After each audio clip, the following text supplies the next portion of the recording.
Meus queridos irmãos e minhas irmãs, hoje nós vemos um Deus que busca conduzir, um Deus que busca mostrar o melhor caminho para o povo que lhe pertence. O Deus que de verdade busca zelar do povo que Ele escolheu como propriedade sua. Observem que, na primeira leitura de hoje, do livro dos Reis, nós vemos o povo de Deus que caiu na idolatria, o povo de Deus que se perdeu, porque não conseguiu compreender que Deus se fazia presente, que Deus estava ali no meio deles, que não é uma situação muito semelhante com a que nós vivemos hoje. Muitas pessoas se perdem porque não querem caminhar na presença de Deus. O que é rezar? Rezar não é um ato. Rezar não é de modo algum um ato, porque muitos pensam que rezar consiste em parar ali 2, 3 minutos, 1 hora, falar algumas palavras decoradas ou acompanhadas por algum manual, ou espontaneamente, e pensam que isso consiste em rezar. Está errado. Porque rezar, muito mais do que um ato, é uma atitude de caminhar o dia todo, do amanhecer ao anoitecer, na presença de Deus. É o homem compreender que ele não deve rezar em um momento isolado, mas deve caminhar o dia todo na presença de Deus, no que vai fazer, nas decisões que vai tomar, no modo de se comportar. Compreender que está ali, naquele momento, ao lado de Deus. Eu lembro do meu diretor espiritual do seminário, uma figura dura para muita gente, mas eu tive a graça de conhecer a face amorosa daquele sacerdote. E nós estudávamos em um grande corredor, na frente dos quartos. No seminário nós éramos obrigados a estudar do lado de fora, né? E o padre ficava numa mesa lá no canto, por trás de um vidro, olhando todos os seminaristas estudando e o outro lá do outro lado. E aí nós éramos obrigados a ficar sentados estudando. Se faltava alguém em alguma mesa, eles procuravam saber se estava na biblioteca, na capela, mas ninguém ficava sem estudar.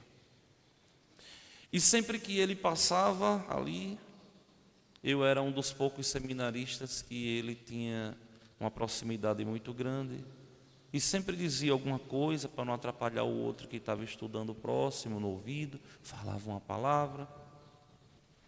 Mas no começo da nossa caminhada espiritual, ele sempre passava, pegava uma cadeira e botava do meu lado. Eu achava tão engraçado. E aí ele dizia assim: essa cadeira aqui é para você esquecer que você não está estudando sozinho. é para você olhar e lembrar que nosso Senhor está aqui com você. Os outros ficavam tudo questionando, por que ele faz isso? Por que ele faz isso? E eu ficava quieto. No primeiro momento eu falo com muita tranquilidade que eu achava meio loucura. Mas depois, com o tempo, eu fui compreender que ensinamento ele queria me dar. Que não é porque eu estava estudando, que eu não estava rezando. E ali, eu estava fazendo a teologia, primeiro ano de teologia, ao fazer a teologia ali, eu tinha que compreender, e depois eu vou ver isso com muita propriedade, com o Papa Bento XVI, que a gente deve estudar de joelhos a doutrina santa, a Sagrada Escritura, estudar de joelhos. Mas por que eu estou dizendo isso? Porque muitas vezes nós não compreendemos que devemos caminhar na presença de Deus o dia todo. Tinha um seminarista que estudou comigo também lá, que já é padre, que já passou por aqui também na paróquia, me visitando, que era muito agitado na quadra, na época de jogar voleibol. E também era diretor espiritual desse seminarista, esse padre. E todas as vezes que ele estava na quadra exaltado, o padre ficava perto da quadra assim, olhando para ele, fazia um gesto e apontava para o céu. Não esqueça que aí também ele está contigo, ele está te vendo. E tantos outros exemplos assim que nos ensinavam. Mas vejam bem, devemos ter consciência de estarmos na presença de Deus o dia todo. Porque se a gente não faz essa experiência, a gente cai, a gente desemboca por outro caminho que não vai agradar a Deus, que é justamente aqui na primeira leitura, né? Essa loucura da idolatria. Porque quem não adora a Deus, quem não presta a Deus o culto de latria, vai prestar esse culto a outra pessoa ou a outra coisa. Por exemplo, tem gente que segue muito mais um artista, um cantor, do que a Deus. Imita na própria vida, segue, sei lá, escuta música, acompanha uma coisa a outra, esquece de Deus. E é muito bem empregado o termo quando nós dizemos assim: quem é o seu ídolo? É perfeito o emprego desta palavra. Um cantor, um artista, é um ídolo, não é Deus. É um culto falso. É um culto que existe, mas não é legítimo. É como uma nota de R$3, se a gente encontrasse. É falsa. Ela existe, mas é falsa. O culto a um ídolo existe, mas é falso. Não tem valor aos olhos de Deus. Mas por que, padre?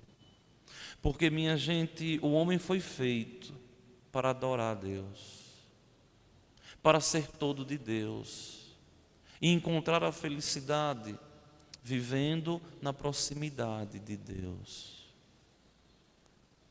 Olhem o que é que acontece no Evangelho de hoje.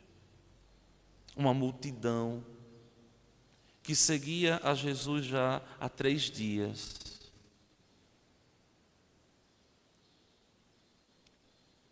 A alusão aos 3 dias aqui, alguns padres da igreja falam que é uma alusão aos 3 dias que na sepultura ele passou. E a ressurreição dele é o grande alimento espiritual a alimentar a fé do povo.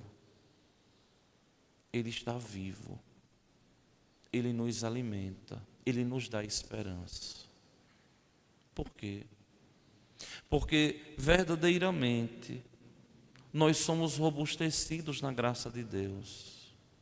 Minha gente, é preciso rezar.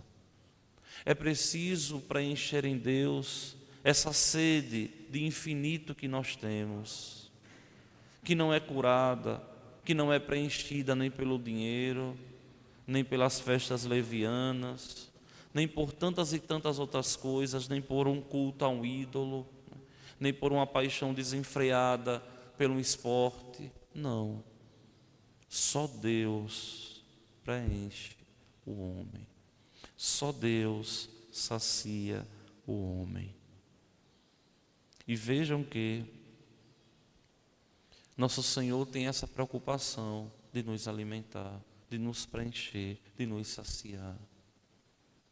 E no dia que o povo de Deus aprender de verdade a caminhar na presença de Deus todos os dias, não vai querer outra vida, porque sabe que aquela vida ali é a vida que sempre sonhou, uma vida de uma plena felicidade, que começa na terra e nos remete aos céus, uma vida de uma felicidade que não se esvai com uma noite, mas uma vida feliz que de verdade nos faz descobrir quem nós somos.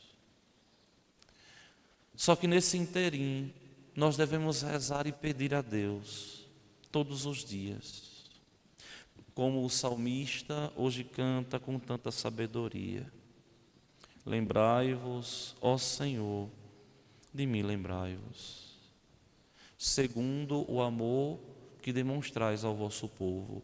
Não é agora, nesse momento aqui, olhar para mim individualmente, porque pode ser que eu seja indigno, mas olhar o amor para com o povo que Ele escolheu. Alguns mais dignos, outros menos dignos, mas todos escolhidos por Deus.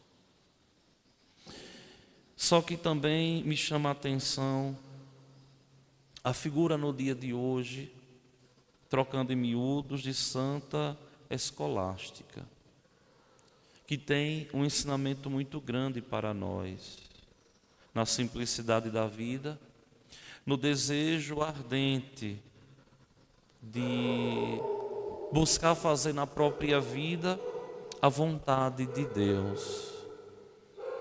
E qual é a vontade de Deus para nós? É que nós caminhemos na presença dEle. Mas para caminhar na presença dEle, é preciso amar. Se eu amo, eu consigo tudo fazer. Se eu não amo, tudo ficará pesado. É o amor a medida de todas as coisas. Só que não é o amor eros, não é o amor filia, é o amor ágape. Se eu amo a Deus, eu sou capaz de amar os outros todos. Se eu não amo a Deus, eu sou incapaz de amar os outros. E esse amor que eu posso supostamente demonstrar aos outros vai ser tudo menos amor. Pode ser egoísmo, pode ser um desejo de dominar, uma carência afetiva, mas verdadeiramente amor não. O homem só é capaz de amar e tudo fazer se ele aprende que o amor primitivo, que o amor primeiro é o dele para com Deus e o de Deus para com ele. Aí sim, ele se torna uma potência, onde uma cara feia não vai destruir um dia, onde uma palavra dura de correção não vai acabar com minha estima, com meu carinho, com meu zelo por aquele que me corrigiu, porque me ama. Então é importante, meus queridos irmãos e minhas irmãs, que nós compreendamos que a medida de tudo é amar. E aí alguém poderia perguntar assim: padre, mas qual é a medida do amor? E como São Bernardo de Claraval, nós poderíamos dizer: é amar verdadeiramente, sem medidas.